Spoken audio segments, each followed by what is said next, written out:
علیہ وسلم کے پیارے دیوانوں، آج کی یہ محفل سید الاولیاء فی الہند، نائب رسول فی الہند، خواجہ معین الدین چشتی سنجری ثم اجمیری کی یاد میں منعقد کی گئی ہے، اور انہی کا ذکر کرنے کے لیے ہم جمع ہیں۔ اللہ کی بارگاہ میں دعا ہے کہ مولا مجھے حق کہنے، آپ تمام کو حق سننے اور اس پر ہم سب کو عمل کرنے اور اسے عام کرنے کی توفیق عطا فرمائے۔ میرے پیارے آقا صلی اللہ علیہ وسلم کے پیارے دیوانوں، غریب نواز کا ایک لقب ہے معین الدین، اور یہ بات اچھی طرح ذہن میں رکھ لے، امت محمدیہ کے اندر یہ ایک ہی ایسے ولی ہے جن کا لقب معین الدین ہے۔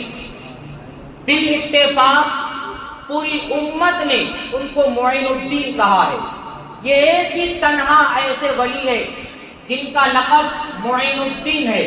ہم سنیوں کی قسمت دیکھیے، ہمارے شجرے میں ایک طرف محی الدین ہے تو دوسری طرف معین الدین ہے۔ محی الدین کا مطلب ہوتا ہے دین کو زندہ کرنے والا، اور معین الدین کا مطلب ہوتا ہے دین کو مدد کرنے والا۔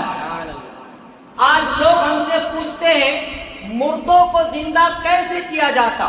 ہم یہ کہتے ہیں مردوں کو زندہ کرنا یہ تو چھوٹی بات ہے، ہمارے یہاں تو دین کو زندہ کرنے والے لوگ موجود ہیں۔ پھر لوگ ہم سے یہ پوچھتے ہیں کوئی قبر میں جا کر کسی کی مدد کیسے کر سکتا ہے؟ کوئی قبر میں جا کر کسی انسان کی مدد کیسے کر سکتا ہے؟ ہم کہتے ہیں نبی کی شہزادوں کی شان یہ ہے کہ وہ قبر میں جا کر اللہ کے دین کی مدد کر سکتے ہیں، تو پھر وہ بندوں کی مدد کیوں نہیں کر سکتے؟ یہ ہماری قسمت ہے کہ ہمارے شجروں میں ایک طرف محی الدین ہے تو دوسری طرف معین الدین ہے، لیکن لقب ہے معین الدین۔ یا یہ سمجھانا ہے کہ معین الدین بننے کے بعد اللہ کے طرف سے انعامات کیا ہوتے ہیں، اللہ کے طرف سے احسانات کیا ہوتے ہیں، معین الدین بننے کے بعد فائدہ کیا ہوتا ہے۔ قرآن مقدسہ کے آیت کے تناظر کے اندر آج ہم گفتگو کریں گے۔ آپ سب سے پہلے یہ بات ذہن کے اندر بٹھا لیں، پوری دنیا کے اندر بسنے والا مسلمان ہر بندہ یہ سوچ رہا ہے کہ میں جس فیلڈ میں قدم رکھوں وہاں میرے قدم جم جائے۔ ایجوکیشن کے فیلڈ کے لوگ سوچ رہے یہاں میرے قدم جم جائے، تجارت کے فیلڈ کے لوگ سوچ رہے یہاں میرے قدم جم جائے، سیاست کے فیلڈ کے لوگ سوچ رہے یہاں میرے قدم جم جائے، حکومت کے فیلڈ کے لوگ سوچ رہے یہاں میرے قدم جم جائے۔ پوری دنیا کے اندر مسلمان اپنے قدموں کو جمانے کی کوشش کر رہا ہے۔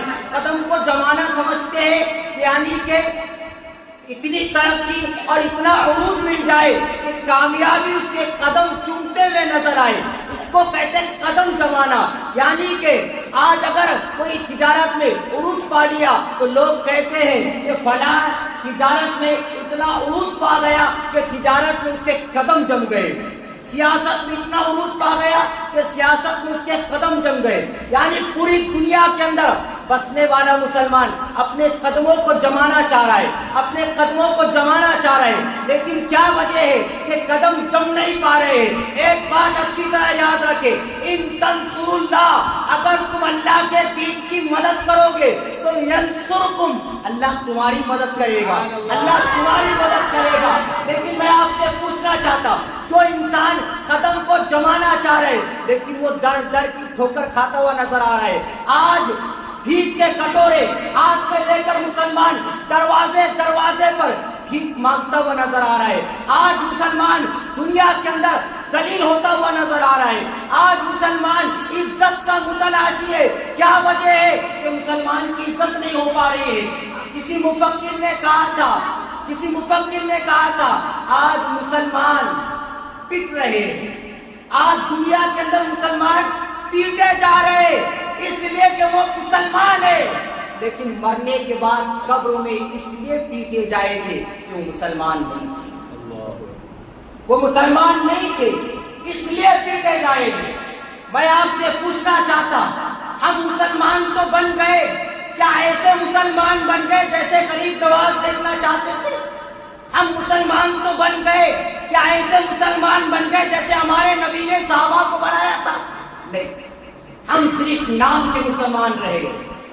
آپ جانتے ہیں کلمہ پڑھنے کے بعد ہم نے حرام و حلال میں تمیز نہ کی، کلمہ پڑھنے کے بعد ہم نے اللہ سے اپنا رشتہ توڑ دیا، کلمہ تو پڑھ لیا لیکن رسول سے رشتہ توڑ دیا، کلمہ تو پڑھ دیا لیکن ہماری مسجدیں ویران ہیں، کلمہ تو پڑھ دیا، گالیاں بھی دے رہے، غیبت بھی کر رہے، چغلیاں بھی کر رہے، کلمہ تو پڑھ دیا، قرآن سے رشتہ توڑ دیا۔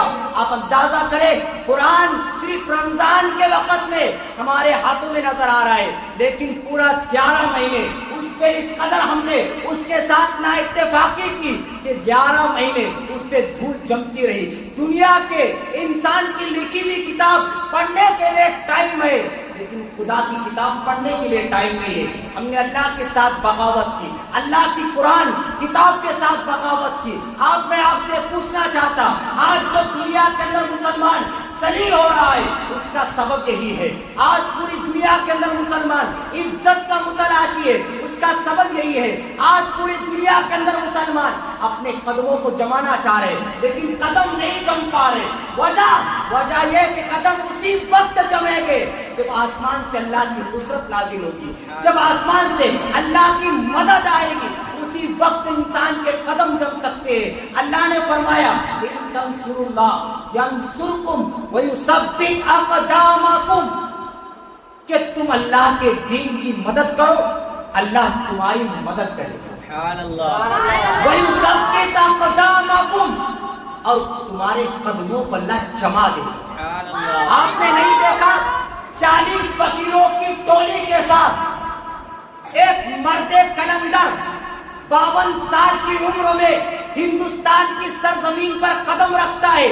کوئی ماں کا رشتہ دار نہیں ہے، کوئی باپ کا رشتہ دار نہیں ہے، کوئی دوست احباب نہیں ہے، کوئی گھر میں جگہ دینے کے لیے تیار نہیں ہے۔ وہ 52 سال کا وہ مرد کلندر، وہ اللہ کا فقیر اگر درخت کے نیچے بیٹھا ہے تو کوئی درخت کے نیچے بیٹھتا ہوا دیکھ کر مدد کرنے کے لیے تیار نہیں ہے، کوئی امداد کرنے کے لیے تیار نہیں ہے۔ درخت کے پاس سے اس فقیر کو اٹھایا جا رہا ہے، وہ فقیر اٹھتا ہے اور رانا ساگر کے قریب جا کر بیٹھتا ہے۔ میں آپ سے پوچھنا چاہتا، ایک ادنا سا مبلغ بھی آپ کے علاقے کے اندر آ جائے، پربھنی کے اندر آ جائے تو آپ لوگ کہتے ہیں میرے گھر میں، میرے گھر میں، میرے گھر میں، سب اپنے گھر کا دروازہ کھول رہے ہیں ایک ادنا مبلغ کے لیے، لیکن 52 سال کی عمر میں وہ 40 فقیروں کی ٹولی کے ساتھ آنے والا وہ مرد کلندر جس کو خواجہ معین الدین چشتی اجمیری کہتے ہیں، اللہ نے اہل اجمیر کے دلوں پر کیسے پردے ڈالے تھے، کیسے پردے ان کے دلوں پر پڑ گئے تھے، ان کی آنکھوں پر کیسے پردے پڑ گئے تھے۔ کوئی گھر میں جگہ دینے کے لیے تیار نہیں، کوئی گھر میں بلانے کے لیے تیار نہیں، کوئی درخت کے نیچے بیٹھتا ہوا دیکھے تو دیکھنے کے لیے تیار نہیں۔ درخت کے نیچے بیٹھ گئے تو وہاں سے اٹھایا جا رہا ہے۔ کیا حالات تھے 850 سال پہلے؟ ان حالات کو اپنے ذہن میں رکھیں، تصور کریں کہ کوئی گھر میں جگہ دینے نہیں، کوئی گھر میں جگہ دینے تیار نہیں، نہ دل کا دروازہ کھل رہا ہے نہ گھر کا دروازہ کھل رہا ہے، کوئی جگہ دینے تیار نہیں۔ یہ 850 سال پہلے کا یہ منظر اپنے تصور میں لائے اور آج کا منظر دیکھیں۔ وہ 850 سال پہلے کوئی گھر میں بلانے والا نہیں، کوئی مدد کرنے والا نہیں، کوئی امداد کرنے والا نہیں، کوئی جگہ دینے والا نہیں، اور آج کے دن پوری دنیا کے اندر سب سے زیادہ کسی کی مزار پر اگر پھول چڑھ رہے ہیں وہ میرے خواجہ سکی کا آستانہ ہے، وہ میرے بادشاہ غریب نواز کا آستانہ ہے۔ اندازہ کریں یہ مقام، یہ مرتبہ یہ کیسے ملا، کیسے ملا یہ مقام، یہ مرتبہ کیسے ملا؟ اور آپ جانتے ہوگے اللہ نے فرمایا ان تنصروا اللہ ینصرکم، کہ تم میرے دین کی مدد کرو میں تمہاری مدد کروں گا، اور آگے فرمایا وَيُثَبِّتْ تمہارے قدموں کو جما دوں. ایسی دین کی مدد کی. آج اگر کسی کا عرس ہے تو سجادہ نشین پوسٹر کے ذریعے اعلان کرتا ہے کہ میرے ابا کا عرس ہے آنا, میرے پیر کا عرس ہے آنا, میرے استاذ کا عرس ہے آنا, سارے عرس سراغوں پر. لیکن خواجہ غریب نواز کے عرس کی شانی الگ ہے. کوئی پوسٹر نہیں چھپتا, کوئی اعلان نہیں ہوتا, واٹس ایپ کے ذریعے وائرل نہیں ہوتا, فیس بک کے ذریعے بتایا نہیں جاتا. لیکن جیسے ہی افق پر رجب کا چاند نظر آتا, جن کو صحیح سے کلمہ بھی نہیں آتا, وہ بھی اجمیر کی طرف دوڑتا ہوا نظر آتا. یہ کیسے؟ یہ مقام, یہ مرتبہ اللہ نے انہیں جو کیا دین کی مدد کرنے کی وجہ سے. دین کی ایسی مدد کی, ایسی مدد کی. آج اچھا ایک بات یہاں پر یہ بھی سمجھے, افق پر رجب کا چاند نظر آتا ہے تو لوگ اجمیر کی طرف جاتے ہوئے نظر آتے ہیں. ایسے ایسے لوگ جن کو کلمہ بھی نہیں آتا وہ بھی اجمیر کی طرف دوڑتے ہوئے نظر آتے ہیں. اچھا جانے والوں سے آپ پوچھیں کہاں جا رہے ہیں تو وہ یہ نہیں کہتے اجمیر جا رہے, کیا کہتے؟ خواجہ نے بلایا. ہر جانے والا کیا کرے؟ خواجہ نے بلایا ہے. کیوں؟ اس لیے کہ ارادے سینکڑوں بنتے ہیں, ارادے سینکڑوں بنتے ہیں اور بن کے ٹوٹ جاتے ہیں. اجمیر وہی جاتے ہیں جنہیں خواجہ بلاتے ہیں. اجمیر وہی جاتے ہیں جنہیں خواجہ بلاتے ہیں. اس سے کوئی یہ نہیں کہتا کہ میں اجمیر جا رہا ہوں. جانے والا کیا کہتا ہے؟ خواجہ نے بلایا, کیونکہ ان کے بلائے بغیر کوئی جا بھی نہیں سکتا. یہ ہماری اوقات ہی نہیں. آج کی یہ شب میں اگر اللہ نے وہ باتوں کے اندر آنکھیں کو دی ہے تو آپ چل کے دیکھنا کسی دن احاطہ نور میں کشا کشا علماء, حفاظ, ائمہ ان کے بارگاہ میں سر جھکا کر بیٹھے. بڑے سے بڑے ولی آج کی شب ان کی بارگاہ میں سر جھکا کر بیٹھے, کیونکہ آج ان کا عرس ہے. لیکن یہ وہ سمجھے گا جن کو ان سے عشق ہوگا. یہ بات میں آپ کو یہ بتانا چاہ رہا ہوں کہ یہ انہوں نے محنت کی اور اللہ کے دین کی مدد کی. کیسے کی؟ دین کی مدد کیسے کی؟ وہ نہتہ آنے والا فقیر مرد کلندر خواجہ معین الدین چشتی ثم اجمیری 850 سال پہلے جن کے لیے نہ گھر کا دروازہ کھل رہا تھا نہ دل کا دروازہ کھل رہا تھا, ایسے اللہ نے ان کے قدموں کو جما دیا کہ 90 لاکھ منکرین اسلام کو کلمہ پڑھا کر انہوں اسلام میں داخل فرمایا. کلمہ پڑھوا کر اسلام میں داخل فرمایا. یہ ایسی مدد کی. آج ہم ان سے غریب نواز میں بیٹھے, میں آپ سے پوچھنا چاہتا, خواجہ غریب نواز نے 90 لاکھ لوگوں کو مسلمان بنایا, 90 لاکھ لوگوں کو اسلام کی دولت سے مالا مال کیا. میں آپ سے پوچھنا چاہتا, ہم ان کے ماننے والے, ہم خواجہ کے برابر تو نہیں ہو سکتے. ہم 90 لاکھ لوگوں کی بات نہیں کر رہا ہوں, 90,000 کی بھی نہیں, 90-100 کی بھی نہیں اور 90 کی بھی نہیں. تمہاری میری اوقات کیا ہے؟ ہم کو دیکھ کر کوئی نمازی نہیں بن پا رہا ہے. ہم 90,000, 90 لاکھ, 90-100 نہیں, 90 لوگوں کو نمازی نہیں بنا پا رہے. وہ خواجہ نے ایسی مدد کی دین کی کہ 90 لاکھ منکرین اسلام کو کلمے کی دولت سے مالا مال مسلمان بنایا. لیکن میں صرف آپ سے اتنا کہنا چاہ رہا ہوں, صرف اتنا کہنا ہے, ہم 90 لاکھ پہ یا 90-100 پہ تم محنت کرو یا نہ کرو آپ کی ذمہ داری. صرف اتنا کہنا چاہتا ہوں, آپ اپنے گھر کے لوگوں کو مسلمان بنا کے رکھو. 90 لوگوں پر محنت کرو یا نہ کرو یہ آپ کی مرضی, لیکن کم از کم اپنے گھر کے لوگوں کو مسلمان بنا کے رکھو. آپ کہیں گے کہ حافظ صاحب ہمارے گھر کے لوگ مسلمان نہیں ہے. مسلمان نہیں ہے, جیسا آپ سمجھتے ویسے ہے, لیکن جیسے خواجہ چاہتے ویسے نہیں. سمجھ رہے ہے کیسے؟ ہمارے مسلمان کیسے؟ جمعہ کے دن سر پہ ٹوپی پہنیں گے, محلے میں کسی کا انتقال ہو جائے تو سر میں رومال باندھ دیں گے, کبھی کبھار ہفتے میں 1-2 بار مچھلی اور گوشت کھائے. یہ ہمارے مسلمان. لیکن خواجہ ایسے مسلمان نہیں چاہتے، خواجہ ایسے مسلمان نہیں چاہتے، اسلام کو ایسے مسلمانوں کی ضرورت نہیں، وہ ایسے مسلمان چاہتے کہ حضور علیہ السلام نے جیسے مسلمان بنایا تھا، کیسے بنایا تھا، ہم کیسے مسلمان ہیں وہ آپ نے تو سن لیا، حضور نے کیسے مسلمان بنایا تھا پتہ ہے؟ اذان کی آواز آتی اور کوئی شخص ہتھوڑا اٹھایا ہوا ہے لوہے پر مارنے کے لیے، کسی نے ہتھوڑا اٹھایا لوہے پر مارنے کے لیے، اذان کی آواز آتی تو اٹھایا ہوا ہتھوڑا لوہے پہ مارنے کے بجائے، لوہے پر مارنے کے بجائے اٹھایا ہوا ہتھوڑا پہلے کے مسلمان بازو میں رکھ دیتے، اٹھایا ہوا ہتھوڑا بھی لوہے پر نہیں مارتے، اذان کی آواز آتی تو بازو میں رکھتے تھے اور کہتے اللہ کی امانت ادا کرنے کا وقت آ گیا، اللہ نے بلایا، اللہ نے بلایا اور مسجدوں کی طرف دوڑتے تھے۔ یہ خواجہ غریب نواز کے ملفوظات میں یہ موجود ہے، ہم ان کا عرس منا رہے ہیں نا۔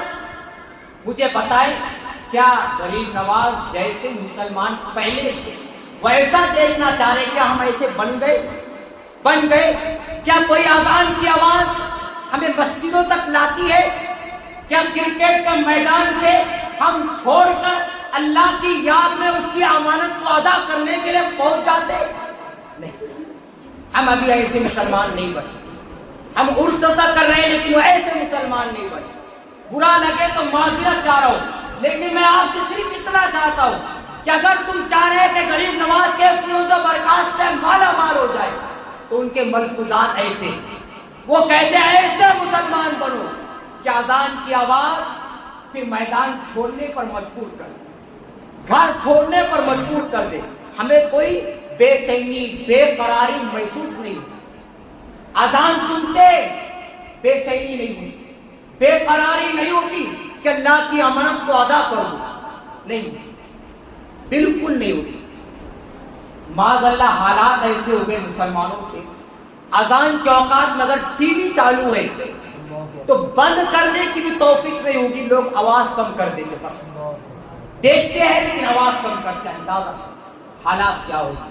آقا خواجہ غریب نواز کے ملفوظات میں ایک حدیث ہے، وہ فرماتے ہیں خواجہ غریب نواز اگر کوئی شخص اللہ کی امانت یعنی نماز کو ادا نہیں کرتا، سب سے پہلے قبر میں اس سے اسی کا سوال کیا جائے، اور کوئی اس میں اگر ناکام ہے تو جہنم کے اندر آگ میں تپایا جائے۔ میں آپ سے پوچھنا چاہتا ہوں، وہ نماز چھوڑنے والے لوگ یہ تو کہہ دیتے مرنے کے بعد دیکھیں گے جو ہوگا، ابھی تو 4 دن کی زندگی ہے، عیاشی میں گزارو، جو ہوگا بعد میں دیکھیں گے۔ میں آپ سے پوچھتا ہوں کہ اللہ کے عذاب کو برداشت کرنے کی طاقت ہے؟ اگر نہیں ہے تو پھر ہماری مسجدیں ویران کی، اور اگر نہیں ہے تو پھر مسجدیں فجر اور مغرب میں ہی کیوں نظر آتی ہے زیادہ تعداد، پھر دوسرے اوقات میں ہم نماز کیوں ترک کر رہے ہیں؟ اس پر بہت سی چیزیں میں بتا سکتا ہوں لیکن میرا عنوان وہ نہیں۔ آقا کریم کی پھر ایک حدیث اپنی ملفوظات میں خواجہ غریب نواز نقل کرتے، وہ فرماتے کہ جو میرا ماننے والا ہوگا وہ ماں باپ کا وفادار ہوگا۔ آج ماں باپ کے ساتھ کیا حالات، گالیاں دے رہے۔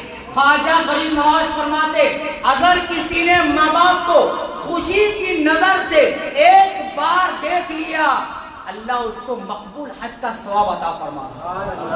یہ خواجہ غریب نواز کے ملفوظات میں سے ایک بات میں آپ سے پوچھنا چاہتا ہوں، کیا ماں باپ سے ایسی محبت آج ہے؟